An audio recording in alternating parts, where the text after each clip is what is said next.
Hello, welcome to this mini short episode looking at some jigs, or a jig. In this edit, we are going to be looking at a Spanish gentleman and an English gentlewoman from around 1570-ish. Jigs are little comic afterpieces at the end of shows, and they become fairly well established in the late 16th century. And so after whatever's been playing, some comedy skit involving some song and some dance and comedy occurs, and we're starting to dig our way through some of these texts. Not a lot of them survive, and of course they're mostly involved in the song side of things. So these are things that would be sung dialogue-wise, but we're not going to sing because that would be silly at this stage. And with some of these we have the music for. For this one we're looking at, I will be reading, for my sins, the part of the man who is supposed to be Spanish. I apologise to the entire Spanish nation. And Lynn will be the woman who is the interlocutor, and Alan and Rachel will be here to comment or have some thoughts at the end. So, without further ado, the Spanish gentleman and an English gentlewoman. Madame d'Angelus, me tell you very true. Me be very much enamored with you. Me love you much better than I can well say. No queris habilario Hispaniole. Signor Dumegro, me love you twice so well. But what your meaning is, sure that I cannot tell for your lack of language. I know not what to say, because I cannot parle your spianole. Lady Matresso, you know you nothing what. Me pray you what, call you me titty portat. Make me your lover and show me some play. Me teach you parler the fine Spaniole. Par moi foy, monsieur, you been a merry man. What your meaning is, sure I well understand.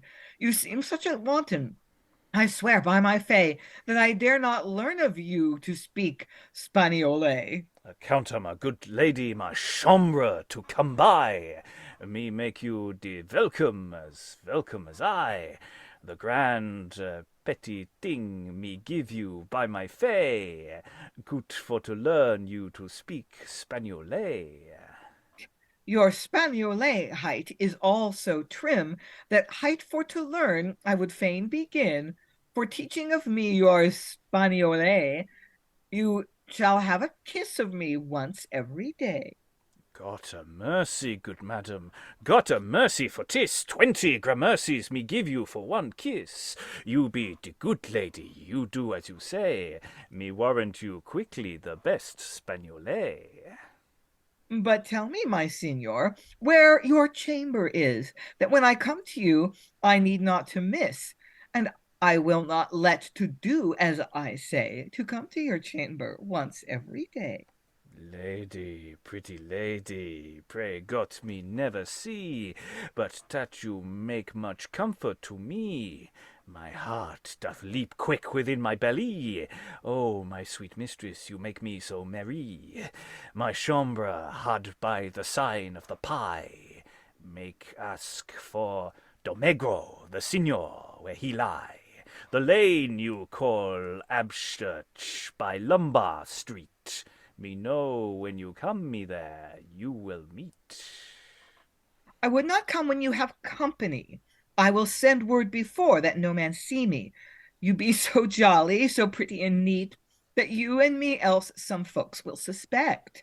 You come to a back door. My page let you in.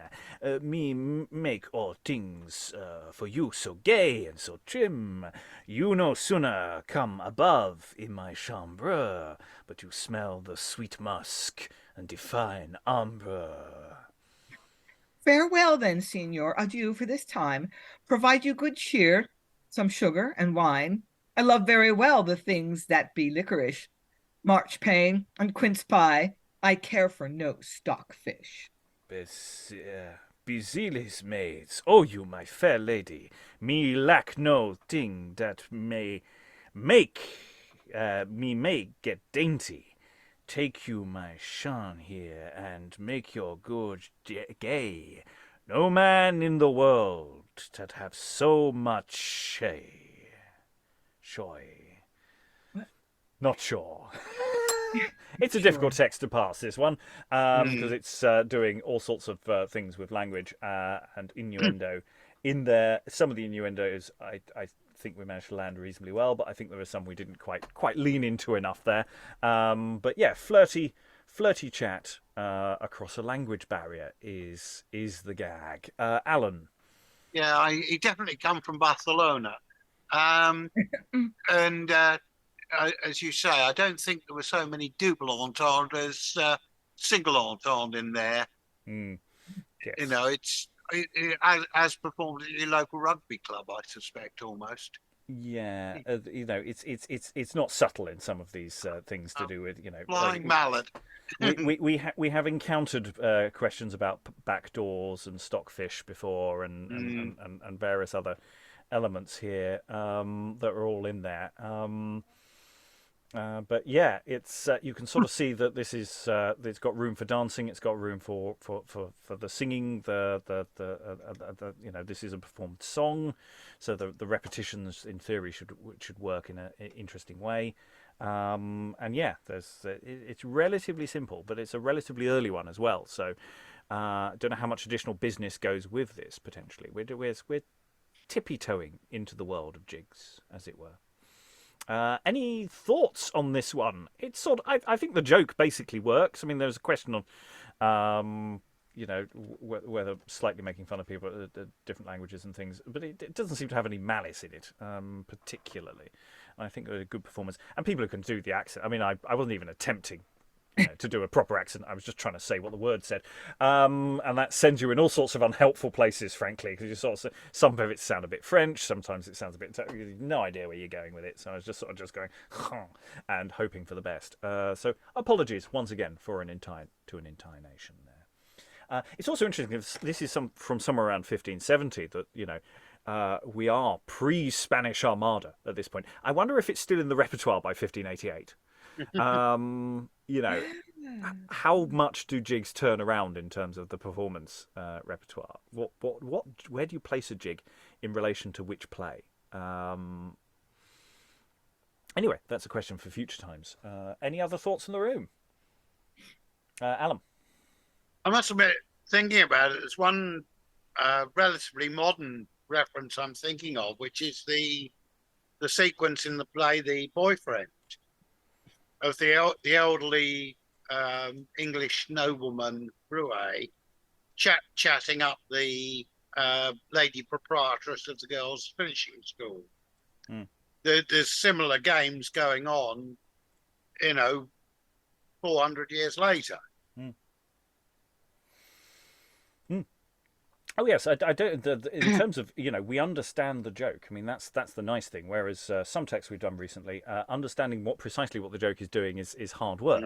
Whereas here, at least, the joke is very obvious and it's very in your face. I don't know if there's music that goes with this that is extant, but it is a text I think we can do some business with, and we will return to it at some point in the future. All that remains to thank our wonderful readers for all their wonderful reading. Thank you very much, everyone, and goodbye.